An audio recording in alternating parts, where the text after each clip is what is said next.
Hello, this is Dr. Jayachitra Rajkumar, obstetrician, gynecologist and infertility specialist from Rajeshwari Nursing Home and Test Tube Baby Center, Palladam, Tirupur, Tamil Nadu. Today I will say a few words about polycystic ovarian syndrome, that is PCOS. தமிழ்ல இது நீர்க்கட்டி பிரச்சனைன்னு சொல்வாங்க. This PCOS is one of the most common hormonal disorder in the females of reproductive age group. 4 to 10% of the females have this disorder. In PCOS, the size of the ovaries are larger than the normal and there are presence of lots of cysts that contains fluid, that is the undeveloped follicles scattered all over the ovary like a bunch of grapes. As such, these polycystic ovaries are not troublesome and does not give rise to infertility all the time. But when the cyst produces abnormal hormones along with the other factors, they give rise to a syndrome called polycystic ovarian syndrome. These factors are hyperinsulinemia, that is there is presence of insulin resistance in the body and so there is increased level of insulin in the blood. Second, hyperandrogenism, there is increased level of male hormones, that is androgen, in the blood. Third, abnormal hypothalamus pituitary ovarian axis. So all these three factors along with polycystic ovaries constitutes polycystic ovarian syndrome. What this polycystic ovarian syndrome does is, because of the hormonal disturbance, there is abnormal ovulation and abnormal menstruation.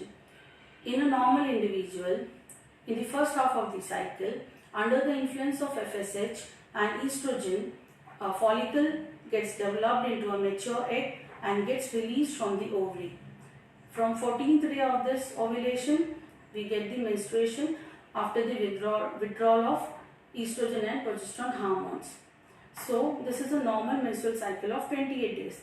But in case of polycystic ovarian syndrome, because of the disbalance among the hormones of LH, FSH, estrogen and progesterone, there is no ovulation or abnormal ovulation and so abnormal menstrual cycle. There may be increased blood flow because of hyperestrogenism or there may be scanty menses because of the less hormones. So, patient may present to us with various symptoms. Those symptoms are presence of polycystic ovaries in the ultrasound, second, menstrual irregularities, either scanty menses or no menses, third, infertility, fourth, acne, fifth, hirsutism, that is masculine features, fifth, presence of unwanted body hair and face hair, seventh, presence of thick, dark pigmented patches on the skin folds of the neck or knuckles, that is called acanthosis nigricans, obesity, though there are lean PCOS also, and then abnormal hormone values. So all these characteristics may be found in a single individual or mixture of, or some of these characters may be found in the patients. So the treatment is individualized and depends upon the marital status and age of the patient. If the patient is unmarried, we have to just normalize their menstrual cycle by prescribing them oral contraceptive pills or anti-androgenic pills.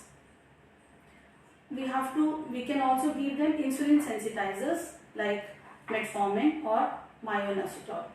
Most important is we have to advise them lifestyle modification, that is they have to do lot of exercises, they have to take balanced diet, they have to take good amount of proteins, they have to cut down their rice and sugars and processed foods, and these all measures will decrease their weight also. So all these three measures will help them to get a normal menstrual cycle. And if the patient is married and is finding difficulty in getting pregnant after 1 year of married life, they should definitely see an infertility specialist.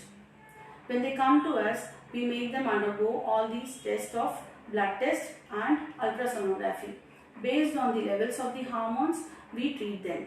Some patients may may just need lifestyle modifications or combination of pills as well as insulin sensitizers, but many of them will need ovulation induction drugs for the eggs to grow.